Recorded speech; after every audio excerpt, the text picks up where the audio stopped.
Hello friends, welcome back to my channel. ഞാൻ നിങ്ങളുടെ സ്വന്തം ശ്രീനിധി. അപ്പം ഞാൻ ഇന്ന് കാസർഗോഡ് ജില്ലയിലെ കാനങ്ങാട് പറയുന്ന സ്ഥലത്ത് കുറേ സ്ഥലങ്ങൾ കാണാനുണ്ട്. അപ്പോൾ എനിക്ക് വൈകുന്നേരം വരെ നിൽക്കാനൊന്നും പറ്റില്ല. അപ്പോൾ എന്നെക്കൊണ്ട് പറ്റുന്നത്ര സ്ഥലങ്ങൾ ഞാൻ കാണിച്ചു തരാം. അപ്പോൾ രാവിലെ തന്നെ നമുക്ക് സൺറൈസ് കാണാൻ പോവാം. പുല്ലൂർ പറയുന്ന സ്ഥലത്ത്, പുല്ലൂരിൻ്റെ കുറച്ച് ഉള്ളിലോട്ടായിരിക്കും. സ്ഥലമൊന്നും കൃത്യം അറിയില്ല. ഏകദേശം 6 മണിക്കാണ് വീട്ടിൽ നിന്ന് ഇറങ്ങിയത്. അപ്പോൾ അടുത്തുമ്പോൾ 6:30 ആയിട്ടുണ്ടായിനി. അപ്പോൾ ഇതാണ് യക്ഷിമരം എന്ന് പറയുന്നത്. അവിടെ യക്ഷിനൊന്നും കാണുന്നില്ല, രാത്രി സമയത്ത് കാണുന്ന പറയുന്നത്. എനിക്ക് അതിനെപ്പറ്റി അധികം ഇതൊന്നും അറിയില്ല. പിന്നെ അതിൻ്റെ മീതെ കുന്നിൻ്റെ മീതെ കയറിയിട്ട് സത്യം പറഞ്ഞ വഴിയൊന്നും അറിയുന്നുണ്ടായിട്ട് ഗൂഗിൾ മാപ്പിലിട്ടിട്ട് ഏതെല്ലാം അട്ടപ്പാടിയിലെത്തി. അവസാനം നല്ല പാങ്ങിൽ കാണുന്ന ഒരു വ്യൂ ഉള്ള സ്ഥലത്ത് നമ്മളെ കൊണ്ടാക്കി. നമ്മൾ അവിടെ എത്തിയത്, കൊണ്ടാക്കിയൊന്നല്ല. എന്നിട്ട് അവിടെ എത്തിയിട്ട് സൂര്യനെ കുറേ തപ്പി, സൂര്യനെ കാണുന്നേയില്ല. സൂര്യൻ നേരത്തെ പൊങ്ങി വന്നു. എന്നിട്ട് നമ്മ അങ്ങോട്ടും ഇങ്ങോട്ടും തിരുമുണ്ട്. ആ ഒരു ചുവപ്പ് കളർ സാധനം കാണുന്നുണ്ടായി ആകാശത്ത്, വെയിലടിക്കുന്ന പോലെ. അപ്പോൾ അവിടെ പോയിട്ട് നിന്നു. എന്നിട്ട് സൂര്യനെ നോക്കി കുറേ സമയം. ചെറുങ്ങനെ പൊന്തി വരുന്നുണ്ടായിനി. കുറേ സമയം നിന്നു സൂര്യന് വേണ്ടിയിട്ട്. സൂര്യൻ തയ കാണിക്കുന്നേ ഇല്ലപ്പം. നല്ല വ്യൂ ആയിരുന്നു കേട്ടോ. അതാ സൂര്യൻ അതാ പൊങ്ങി വരലായി. കുറേ സമയം ഇങ്ങനെ പിടിച്ചു. ചെറുങ്ങനെ കണ്ട് വരുന്നുണ്ടായിനി. കുറച്ചും കൂടി മേലെ പോയെങ്കിൽ നല്ല വൃത്തിയിൽ കാണിട്ടി. പക്ഷേ ഇവിടെ കുറേ ആൾ നോക്കാൻ നിന്നിട്ടുണ്ടായിനി. നമ്മൾ അവിടെ തന്നെ നിന്നു. പിന്നെ അത് ഏകദേശം ഒരു 6:30-6:45 തോന്നുന്നു അവിടെ എത്തിയത്.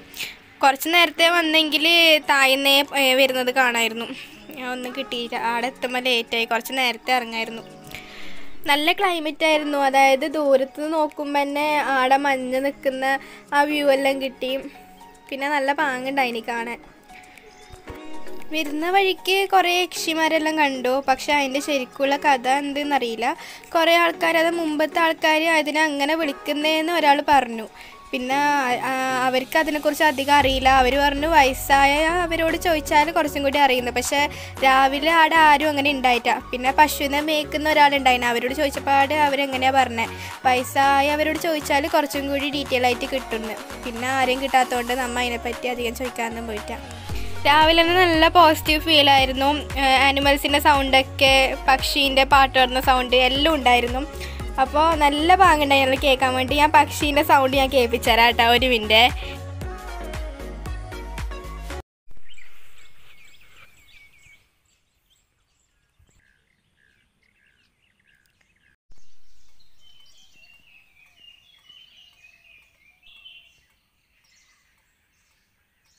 അപ്പോൾ അതാണ് പക്ഷീൻ്റെ സൗണ്ട്. നല്ല പാങ്ങില്ല കേൾക്കാൻ വേണ്ടിയിട്ട്. ഇത് ഞാൻ പറഞ്ഞ റബ്ബർ തോട്ടം.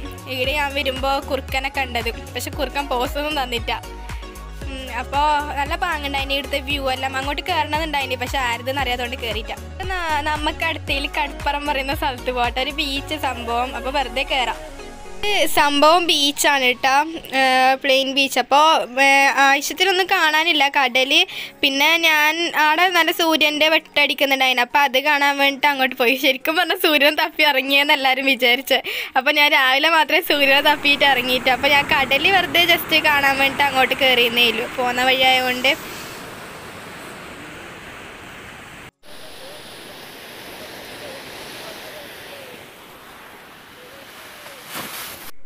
ഇതെന്ത് സംഭവം എന്ന് അറിയില്ല ശരിക്കും. ദൂരത്തു നിന്ന് കാണുമ്പോൾ എന്തോ ഉറുമ്പിനെ പോലെ ഉണ്ടായിരുന്നു. അടുത്തെത്തുമ്പോഴാണ് കടലിൽ ഇതാക്കുന്നൊരു ബേർഡ് എന്ന് മനസ്സിലായ. പക്ഷി, കടലിൻ്റെ കരയിലുണ്ടാകുന്നൊരു പക്ഷി എന്ന് മനസ്സിലായ. അപ്പോൾ നമുക്ക് അടുത്തൊരു ബേക്കൽ ഫോർട്ട് പറയുന്നൊരു സ്ഥലത്ത് പോവാം കേട്ടോ. അപ്പോൾ ഇതാണ് കേട്ടോ ബേക്കൽ ഫോർട്ടിലേക്ക് പോകുന്ന വഴി. ഇത് ഗേറ്റിൻ്റെ, അതായത് എൻട്രിങ് പോയിന്റ് എന്ന് പറയാം.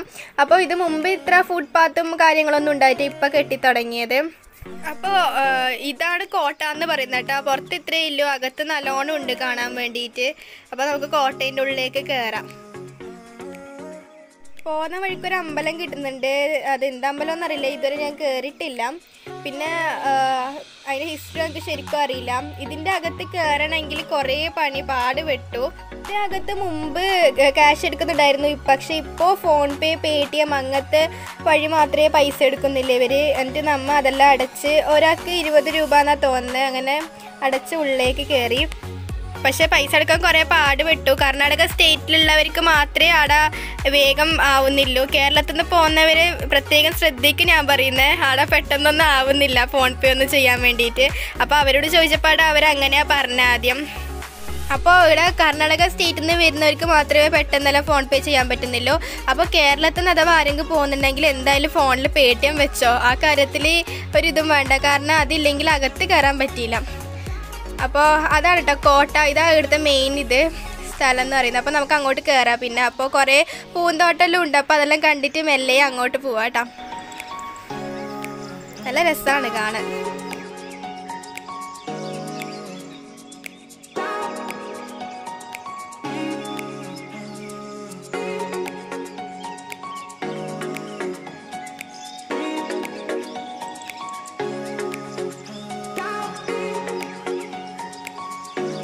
അപ്പോൾ ഇവിടെ ഒരു വെല്ല് പോലത്തെ ഒരു കിണർ പോലത്തെ ഒരു സാധനം ഉണ്ട് കേട്ടോ.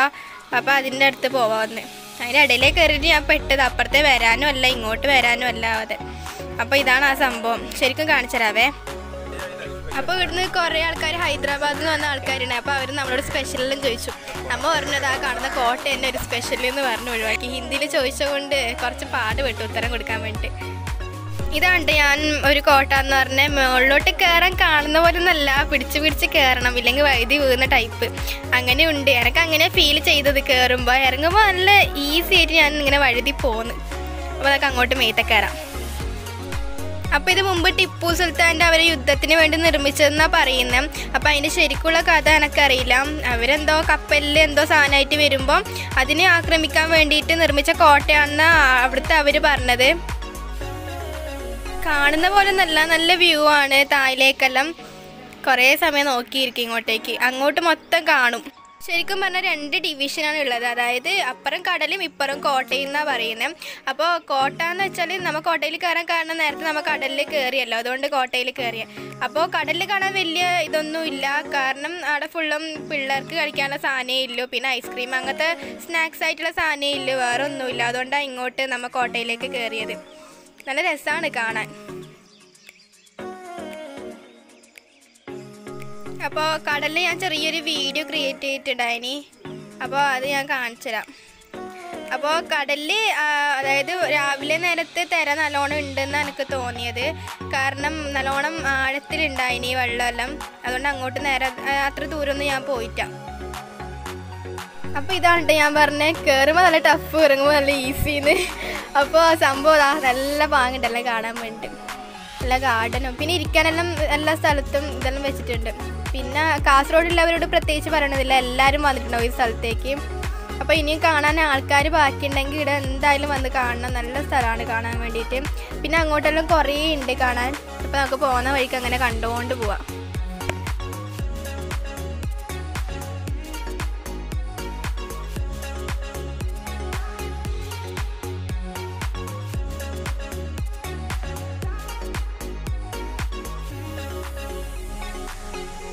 അപ്പോൾ ഇതിലേ പോയാൽ കുറേ വീട് പോലത്തെ ഒരു സ്ഥലവും കാണും. പിന്നെ ഫുട്പാത്ത് പോലത്തെ നടക്കേണ്ട കുറേ സ്ഥലവും കാണും. അപ്പോൾ അതിലേ പോയാൽ കടൽ നേരെ കാണാൻ പറ്റും. ഇത് ശരിക്കും ഒരു ഇതിൻ്റെ ഉള്ളിൽ നിന്ന് ഞാൻ എടുക്കുന്നത് പാറേൻ്റെ. അപ്പോൾ അതാ കണ്ട വ്യൂ നല്ല പാങ്ങുണ്ട് കാണാൻ വേണ്ടിയിട്ട്. കപ്പലെല്ലാം കണ്ട മീനെല്ലാം പിടിക്കാൻ രാവിലെ ആയതുകൊണ്ട് മീൻ പിടിക്കാൻ പോയായിരിക്കും.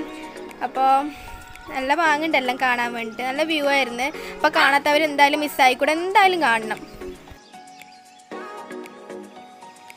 ഈ സ്ഥലത്ത് തന്നെ കുറേ തോട്ടം കണക്കത്തെ കുറേ സ്ഥലമെല്ലാം ആക്കി വെച്ചിട്ടുണ്ട്. അപ്പോൾ അത് മുമ്പത്തെ അവർ കപ്പലിൽ എന്തോ ആയിട്ട് വരുമ്പോൾ വെടിവെക്കാനായിട്ട് യൂസ് ചെയ്യുന്നതെന്നാണ് പറയുന്നത്.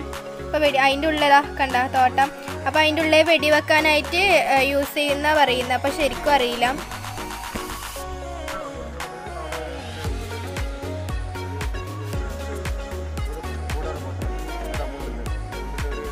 അപ്പോൾ അങ്ങോട്ട് പോവാതിരിക്കാൻ വേണ്ടിയിട്ട് ഒരാൾ അഡ്വൈസ് ചെയ്യാൻ വേണ്ടിയിട്ട് നിന്നിട്ടുണ്ട് ഇവിടെ. അപ്പോൾ അവരെന്തെല്ലാം പറയുന്നുണ്ട്, അങ്ങോട്ട് പോയിക്കൂടാ, അങ്ങോട്ട് പോയാൽ ഡേഞ്ചറാണ് എന്നൊക്കെ, അങ്ങനത്തെ സ്ഥലത്ത് ഇരുന്നൂടാ, സ്ഥലമെല്ലാം കാണിച്ചിട്ട് ഇരുന്നൂടെല്ലാം പറയുന്നുണ്ട്. ഇരിക്കാനായിട്ട് താഴെ വേറെ സ്ഥലമുണ്ട് എന്നെല്ലാം പറയുന്നുണ്ട്. അപ്പോൾ നമുക്ക് അങ്ങോട്ട് പോവാം. അതായത് ഇതാണ് കടൽ. അതിൻ്റെ ആ സൈഡിൽ നോക്കിക്കോ, അവിടെ കല്ലുമ്മക്കായ അല്ലത്, കല്ലുമ്മക്കായ രണ്ടെല്ലാം ഉണ്ട്. പിന്നെ അങ്ങോട്ട് അലൗഡല്ല, കാരണം കോട്ടയിലേക്ക് സെപ്പറേറ്റ് ടിക്കറ്റും ബീച്ചിലേക്ക് വേറെ ടിക്കറ്റും എടുക്കണ്ട. അതുകൊണ്ട് അങ്ങനെ അലൗഡല്ല. ഞാൻ എന്തായാലും ബാക്ക് ക്യാമറ ഇട്ട് കാണിച്ചു തരാം സംഭവം.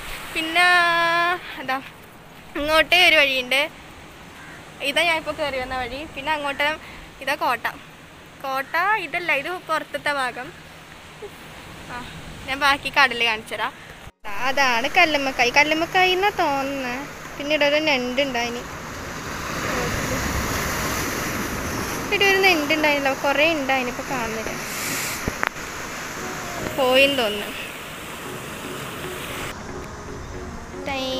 അങ്ങാടെ ഒരാളത് കൊമ്പലിട്ട് ചൂണ്ടയല്ലേ ഇതിന് പറയുന്നത്.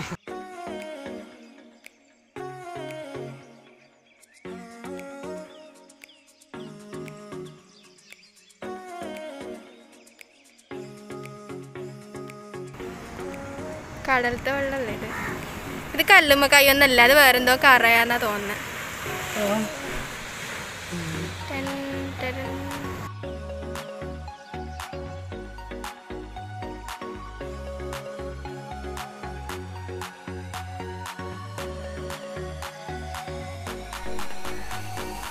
അതൊക്കെ കാടിന്റെ പാങ്ങ് കാണാനുള്ളോട്ട്.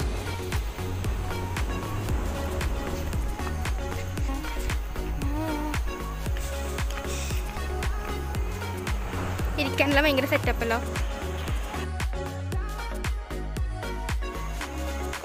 ഓക്കെ,